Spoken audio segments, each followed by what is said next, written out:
இப்பெல்லாம் சமூக வலைதளத்துல ரொம்ப சிம்பிளா எழுதுறான், ஈரான்ல நடக்கிற போருக்கு இங்க எதுக்குடா நீங்க போராட்டம் நடத்துறீங்க அப்படின்னு. அட கூறு கட்டவனே, நாளைக்கு காலையில நீ போய் பெட்ரோல் போடும்போது தெரியும். நேத்தே ஒருத்தன் கத்துனானே, 4-5 பேர் நின்னு கத்துறானுங்களே, சைதாப்பேட்டை முக்குல நின்னு கத்துறானுங்களே, எதுக்கு கத்துறானுங்கன்னு அப்ப நீ யோசிச்சு பார். தூங்கி எந்திரிச்சிட்டாங்களான்னு தெரியல, பங்களாவுல உட்கார்ந்து இருக்கிறானுங்க. சொல்றானே எல்லா இளைஞர்களும் என் பின்னால் இருக்கிறார்கள்னு. கூப்பிட்டு வாடா, அந்த இளைஞர்களை கூப்பிடு, வள்ளூர் கோட்டத்துல நிப்பாட்டி காட்டு, தலைமை செயலகத்தை நோக்கி நடைபயணம் போய் காட்டு, நீதான் எல்லா இளைஞர்களும் பின்னாடி இருக்காங்கன்றல. ஊடகங்களையும் கேட்கிறேன், அவன் ஒரு வார்த்தை வீட்டுக்குள்ள உட்கார்ந்துகிட்டு கொட்டாவி விட்டுட்டான்னா கொட்டாவி விட்டார் விஜய், வாயை திறந்தார் விஜய். ஆனா இங்க உட்கார்ந்து காட்டு கத்திக்கிட்டு இருப்போம், அது வராது.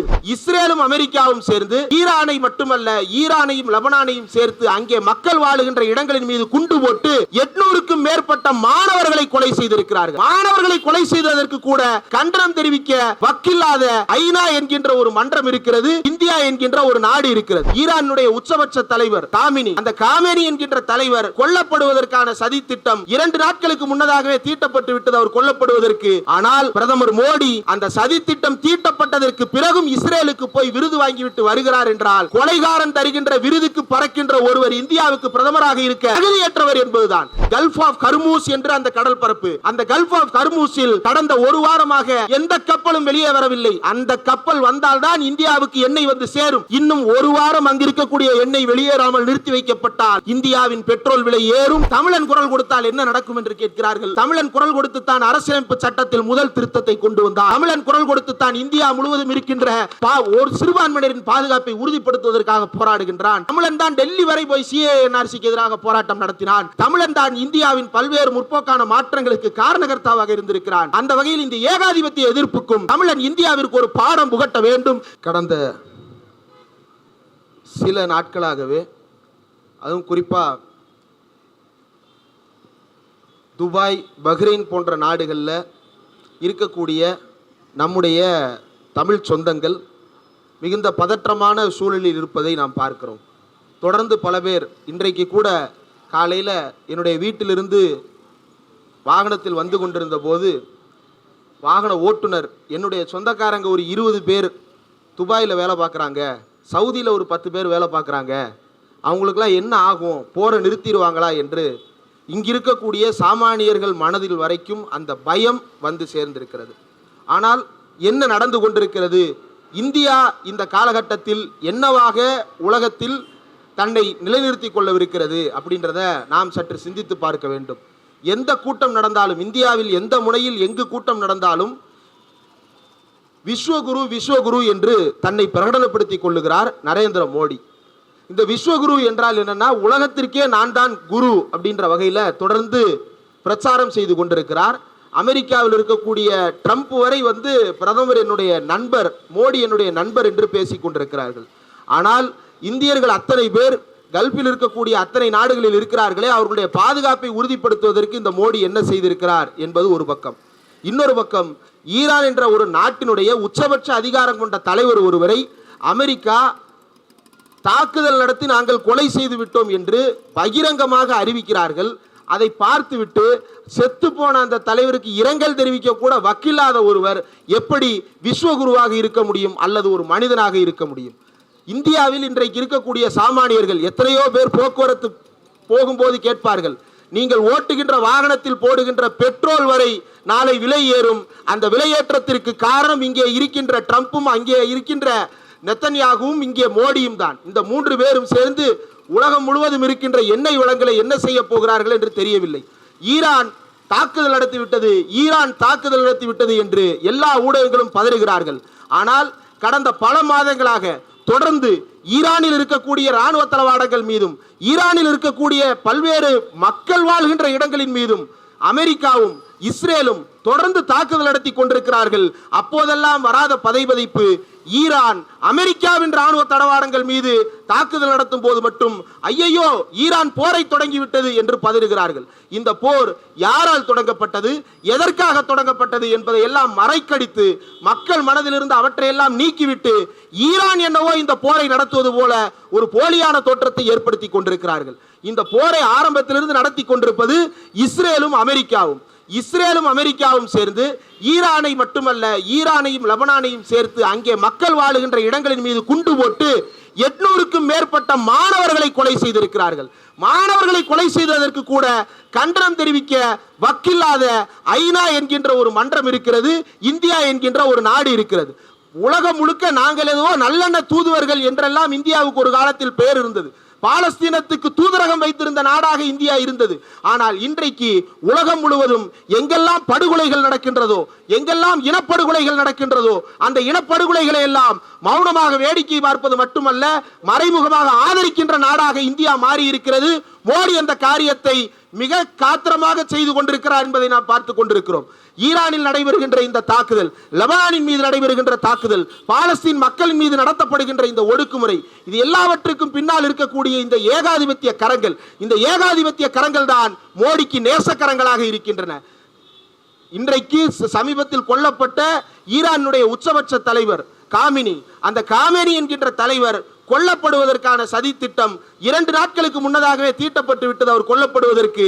ஆனால் பிரதமர் மோடி அந்த சதி திட்டம் தீட்டப்பட்டதற்கு பிறகும் இஸ்ரேலுக்கு போய் விருது வாங்கிவிட்டு வருகிறார் என்றால், கொலைகாரன் தருகின்ற விருதுக்கு பறக்கின்ற ஒருவர் இந்தியாவுக்கு பிரதமராக இருக்க தகுதியற்றவர் என்பதுதான். இன்றைக்கும் இந்தியா வாய் திறக்கவில்லை. உலகம் முழுக்க அமைதியற்ற சூழல் நிலவிக் கொண்டிருக்கிறது. ஆனால் இந்தியா வாய் திறக்கவில்லை. இந்தியா வாய் திறக்கவில்லை என்றால் இந்திய மக்கள் வாய் திறக்காமல் இருக்கிறார்களா? இல்லை. இந்தியா முழுவதும் ஈரானுக்கு ஆதரவாக ஆர்ப்பாட்டங்களும் போராட்டங்களும் நடந்து கொண்டிருக்கின்றன. பிரதமர் மோடி வாய் திறக்காமல் இருக்கிறார். அந்த ஒரு ஆள் வாய் திறக்காமல் இருந்துவிட்டு இந்தியா அமைதியாக இருக்கிறது என்கின்ற தோற்றத்தை உருவாக்குகிறார்கள். இந்தியா பேசிக் கொண்டுதான் இருக்கிறது. ஆனால் பேசுகின்ற இந்த இந்தியாவை பேச விடாமல் செய்வதற்காக இந்தியாவில் இருக்கக்கூடிய எல்லா காவல்துறை அதிகாரிகளுக்கும் உயரதிகாரிகளுக்கும் கடிதம் அனுப்பப்பட்டிருக்கிறதாம்.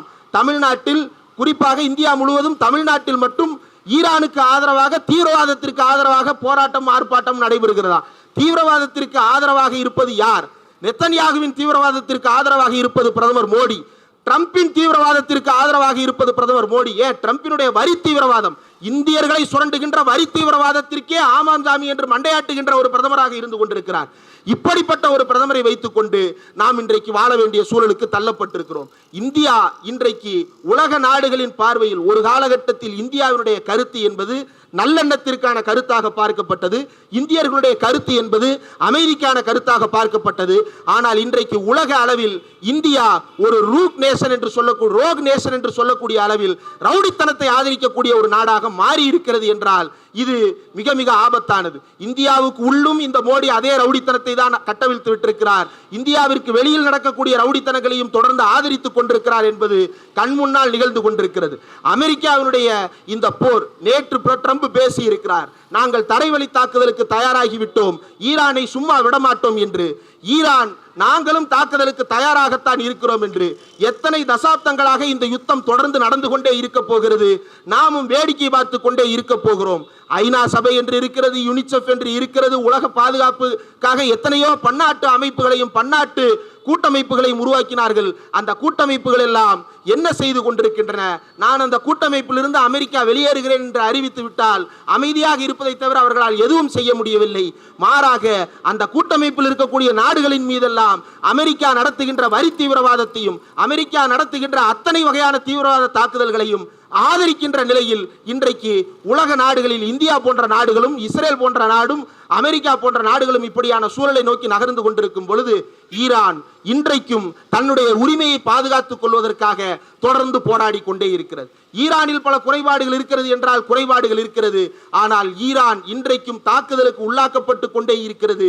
இதை தடுத்து நிறுத்துவதற்கு எந்த உலக நாடுகளாவது முன்வருகிறார்களா என்றால் வேடிக்கை பார்த்து அதை ஆதரிக்கக்கூடிய நாடுகளாக மாறி இருக்கிறார்கள். உலக நாடுகளின் ரவுடித்தனங்கள் இன்றைக்கு கட்டவிழத் தொடங்கி இருக்கின்றன.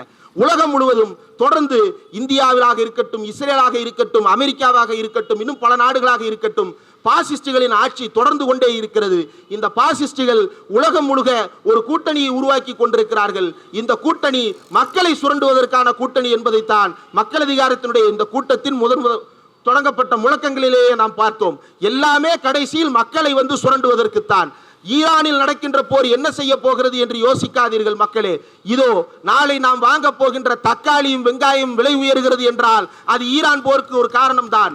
ஈரான் ஓமான், அரேபியா, ஈராக் உள்ளிட்ட நாடுகள் எல்லாவற்றுக்கும் நடுவில் ஒரே ஒரு கடல் பரப்பு இருக்கிறது, கல்ஃப் ஆஃப் ஹர்மூஸ் என்று அந்த கடல் பரப்பு.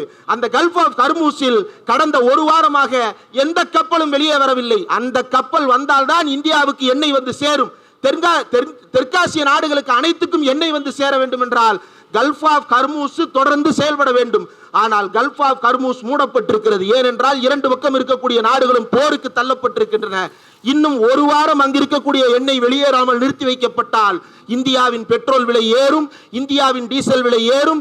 இந்தியாவின் டீசல் விலை ஏறினால் வாகன கட்டணங்கள் உயரும். வாகன கட்டணங்கள் உயர்ந்தால் விலைவாசிகள் ஏறும், காய்கறிகளுடைய விலை ஏறும். காய்கறிகளுடைய விலை ஏறினால் மக்களுடைய வாழ்வாதாரம் பாதிக்கப்படும். வாழ்வாதாரம் பாதிக்கப்பட்டால் வரி குறைக்கப்படுமா? குறைக்கப்படாது. வரி அப்படியே வசூலிக்கப்படும். ஆக மீண்டும் அந்த வரியை உங்களிடமிருந்தே பிடுங்கி மறுபடியும் உங்களுக்கு அதிக விலைக்குத்தான் வந்து சேருகிறது. இப்படிப்பட்ட ஒரு தொடர்ந்து சுரண்டல் சுழற்சியை இந்தியாவும் உலக நாடுகளும் மக்களின் மீது ஏவி கொண்டிருக்கின்றன. இது நிறுத்தப்பட வேண்டும். அமெரிக்காவினுடைய இந்த ஏகாதிபத்திய போக்குகளை ஆதரிக்கின்ற நாடாக இந்தியா மாறி இருக்கிறது. இதை நாம் கண்டிக்க வேண்டும். இந்தியர்களாகிய நாம் அதை கண்டிக்க தவறிவிட்டால் வேறு யாரும் வந்து கண்டிக்க முடியாது. இன்றைக்கும் பார்க்கிறோம், சமூக வலைதளங்களில் பார்க்கிறோம், அமெரிக்காவில் இருக்கக்கூடிய ஈரானியர்கள் கொண்டாடுகிறார்கள் என்று போடுகிறார்கள், இஸ்ரேலில் இருக்கக்கூடிய ஈரானியர்கள் கொண்டாடுகிறார்கள் என்று போடுகிறார்கள்.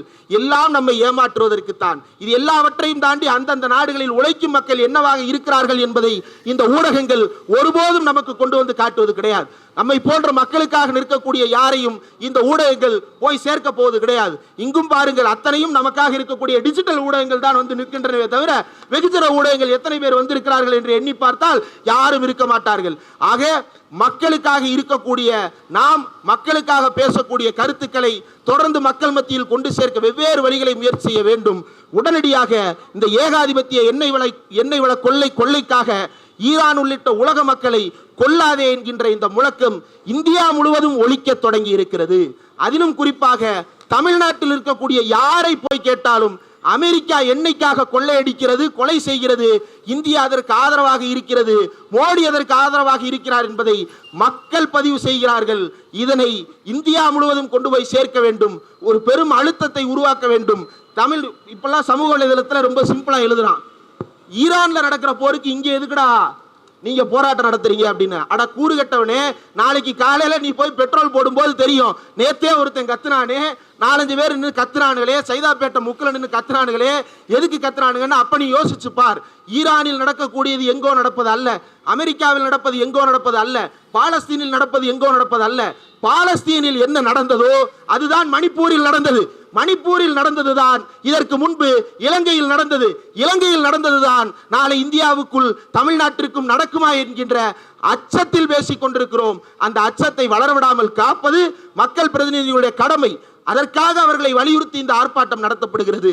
தொடர்ந்து இந்த ஆர்ப்பாட்டங்கள் தமிழ்நாடு முழுவதும், இந்தியா முழுவதும் நடத்தப்பட வேண்டும். தூங்கி எந்திரிச்சிட்டாங்கன்னு தெரியல, பங்களாவில் உட்கார்ந்து இருக்கிறானுங்க, வாயை திறந்து பேசுங்கடா. மாற்று சக்தின்னு வர்றாங்களே, அந்த மாற்று சக்தி என்று வருகின்றவர்கள் யாராவது சொல்றானே எல்லா இளைஞர்களும் என் பின்னால் இருக்கிறார்கள்னு, கூப்பிட்டு வாடா. அந்த இளைஞர்களை கூப்பிடு, வள்ளூர் கோட்டத்தில் நிப்பாட்டி காட்டு, தலைமை செயலகத்தை நோக்கி நடைபயணம் போய் காட்டு. நீதான் எல்லா இளைஞர்களும் பின்னாடி இருக்காங்கன்றல.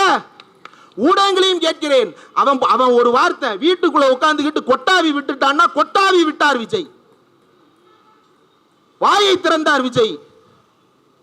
ஆனா இங்க உட்கார்ந்து காட்டு கத்திக்கிட்டு இருப்போம், அது வராது. ஒரு முறை ராஜு தோழர் தான் பேசினாரு. மக்கள் அதிகாரத்தினுடைய ஆண்டு கூட்டத்தில், திருச்சியில் நடைபெற்ற கூட்டத்தில் பேசினார். இவ்வளவும் போடுறானே, நடிகனுக்கு தான் ஆதரவு இருக்குன்னு போடுறானே, நடிகன் பேசுறது ஒரு பக்கம் போடு, நாங்க பேசுறது அதே சேனல்ல இன்னொரு பக்கம் போடு, ரெண்டுக்கு எது மக்கள் மத்தியில் ஆதரவு இருக்குன்றத பார்ப்போம்னு. அப்ப இந்த ஊடகங்கள் மக்களுக்கு சாதகமாக வருகின்ற செய்திகளை எந்த அளவுக்கு முடக்கி வைத்திருக்கிறார்கள் என்பதை நாம் பார்க்கிறோம். ஏதேதோ விஷயங்களுக்கு முக்கியத்துவம் கொடுத்து இல்லாத விஷயங்களை ஊதி பெருக்கி மக்களை ஒரு மாய தோற்றத்திற்குள் தள்ளுகின்ற வேலையை இந்தியாவில் இருக்கக்கூடிய ஊடகங்களும் செய்கின்றன. இந்திய அரசுக்கு ஆதரவாக செயல்படுகின்றன. இந்திய அரசு மக்களுக்கு ஆதரவாக செயல்படுகிறதா என்றால் இந்திய அரசு ஏகாதிபத்தியத்திற்கு ஆதரவாக செயல்படுகிறது. இதை நாம் உடனடியாக தடுத்து நிறுத்துவதற்கு தமிழர்கள் அனைவரும் ஒன்று திரண்டு குரல் கொடுத்து ஆக வேண்டும். தமிழன் குரல் கொடுத்தால் என்ன நடக்கும் என்று கேட்கிறார்கள். தமிழன் குரல் கொடுத்து தான் அரசியலமைப்பு சட்டத்தில் முதல் திருத்தத்தை கொண்டு வந்தான். தமிழன் குரல் கொடுத்து தான் இந்தியா முழுவதும் இருக்கின்ற ஒரு சிறுபான்மையினரின் பாதுகாப்பை உறுதிப்படுத்துவதற்காக போராடுகின்றான்.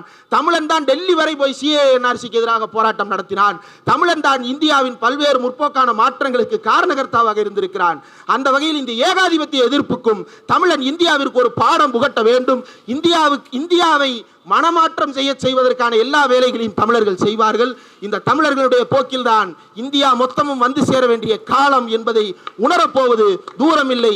தமிழ்நாட்டுடைய இந்த உழைக்கும் மக்களின் குரல் நாளை டெல்லி வரை சென்று சேரும். இந்த டெல்லிக்கு நாம் யார் என்பதை உணர்த்தத்தான் வேண்டும். ஆகவே நிறைவாக உலகருடைய அமெரிக்காவே, யூத இனவெறி இஸ்ரேலே, ஈரான் மீதான போரை நிறுத்து. உலகம் முழுவதும் இருக்கின்ற உழைக்கும் மக்களின் மீதான உன்னுடைய சுரண்டல் போரை நிறுத்தும் வரை எங்களுடைய போராட்டம் ஓயாது, நம்முடைய போராட்டம் ஓயாது. மக்களதிகாரம் தோழர்களுடைய இந்த போராட்டம் வெற்றி பெற வாழ்த்துக்களை தெரிவித்துக் கொள்கிறேன்.